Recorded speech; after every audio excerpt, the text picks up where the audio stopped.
Hello बच्चों, चलिए प्रश्न को पढ़ते हैं। कांच के द्विउत्तल लेंस के प्रत्येक पृष्ठ की वक्रता त्रिज्या 32 सेंटीमीटर है। जब लेंस को किसी पारदर्शी द्रव में डुबा दिया जाता है तो उसकी फोकस दूरी 104 सेंटीमीटर हो जाती है। लेंस की वायु में फोकस दूरी एवं द्रव का अपवर्तनांक ज्ञात कीजिए। कांच का वायु में अपवर्तनांक n बराबर 1.5 है। चलिए बच्चों, सबसे पहले हम लिख लेते हैं मूल अवधारणा। मूल अवधारणा जिस पर कि बच्चों यह प्रश्न आधारित है। बच्चों, यह प्रश्न आधारित है लेंस अपवर्तन सूत्र पर। लेंस अपवर्तन सूत्र जिसे कि बच्चों हम लेंस निर्माता सूत्र भी कहते हैं, जो कि होता है 1/f बराबर mu minus 1/r1 minus 1/r2, जहां पर कि f है लेंस की फोकस दूरी, r1 और r2 वक्रता त्रिज्याएं हैं और म्यू लेंस के पदार्थ का अपवर्तनांक है माध्यम के सापेक्ष। इस पे हमको ध्यान देना है। लेंस के पदार्थ का अपवर्तनांक माध्यम के सापेक्ष जिस माध्यम में लेंस को रखा गया है उस माध्यम के सापेक्ष। जैसे कि यहां पर दो स्थितियां बनेंगी, इस प्रश्न में दो स्थितियां बनेंगी। एक तो हमारा लेंस कांच का बना हुआ है, तो जब वह हवा में होगा तो हम लिखेंगे ए म्यू जी, यानी लेंस के पदार्थ का अपवर्तनांक हवा के सापेक्ष, और जब वह किसी द्रव में डुबाया जाएगा तब हम लिखेंगे एल म्यू जी, यानी कि लेंस के पदार्थ का अपवर्तनांक द्रव के सापेक्ष। चलिए बच्चों, इसी मूल अवधारणा की सहायता से इस प्रश्न को हल करेंगे। प्रश्न में दिया गया है एक द्विउत्तल लेंस एक ऐसा उत्तल लेंस हो जाएगा और इसकी दोनों वक्रता त्रिज्याएं हैं 32 सेंटीमीटर। तो अगर हम देखें तो R1 हमें इधर मिलेगा, ये R1 इधर मिलेगा, ये R1 होगा और इधर मिलेगा R2। और चूंकि प्रश्न में दिया गया है दोनों के मान बराबर हैं, तो R1 का मान भी 32 सेंटीमीटर होगा, 32 सेंटीमीटर, और R2 का मान भी 32 सेंटीमीटर होगा।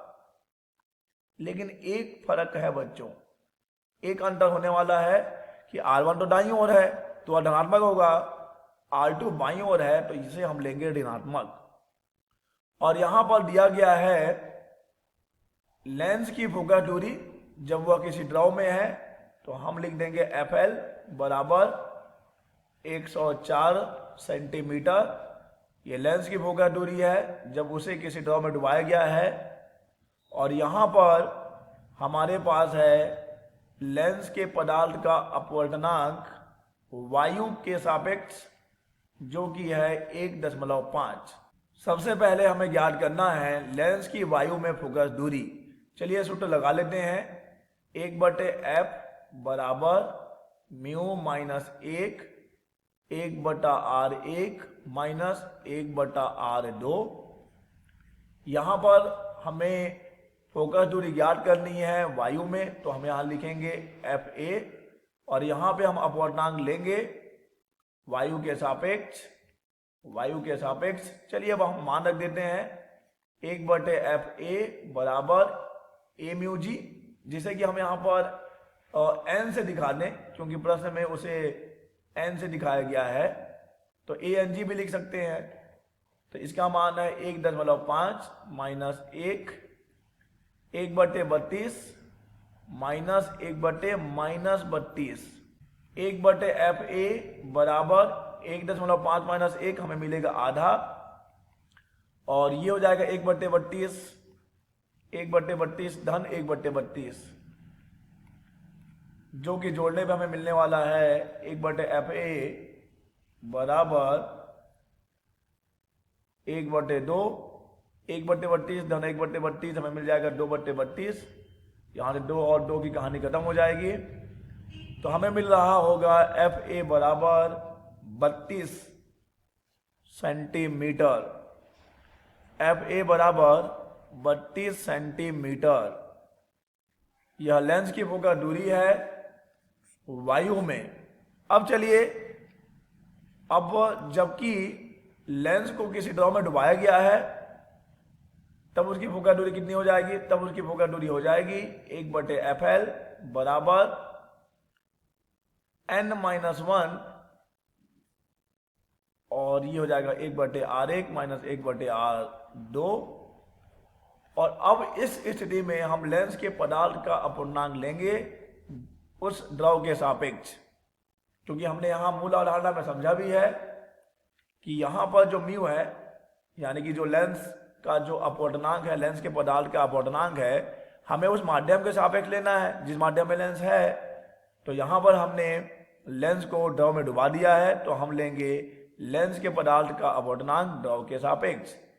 तो 1/FL, FL का मान तो हमें दे दिया गया है जो कि है 104 बराबर, हमें इसका मान नहीं मालूम है। अब देखिए यहां पर हमें द्रव का अपवर्तनांक ज्ञात करना है। तो द्रव का अपवर्तनांक कैसे ज्ञात करेंगे हम? ln(g) जो कि है लेंस के पदार्थ का अपवर्तनांक द्रव के सापेक्ष, ये हो जाएगा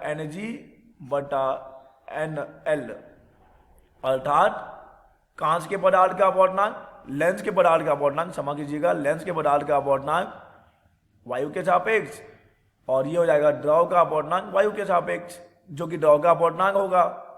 तो इसे हम लिख सकते हैं ANG/ANL। और चलिए -1 है यहाँ पर, 1/32 माइनस 1/32, लेकिन ये माइनस में है। तो यहां से हमें मिल जाएगा 1/104 बराबर 1.5 बटे ANL, या फिर हम सिंपली इसे NL लिख दें, -1 और 1/32 प्लस 1/32 जो कि हमें देगा 2/32। और यहां से कहानी खत्म होगी, 2 1 कम 16 दूनी 32।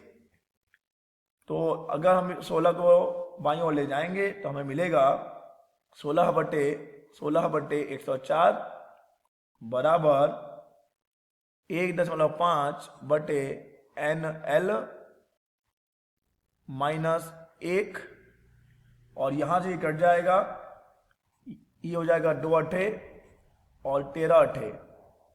तो हमें मिल रहा है 2/13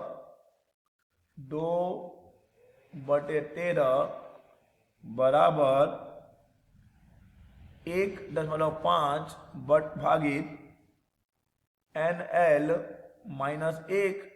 जब ये माइनस जाएगा दूसरी ओर तो प्लस हो जाएगा, यानी 2/13 प्लस 1 बराबर 1.5 भागित NL।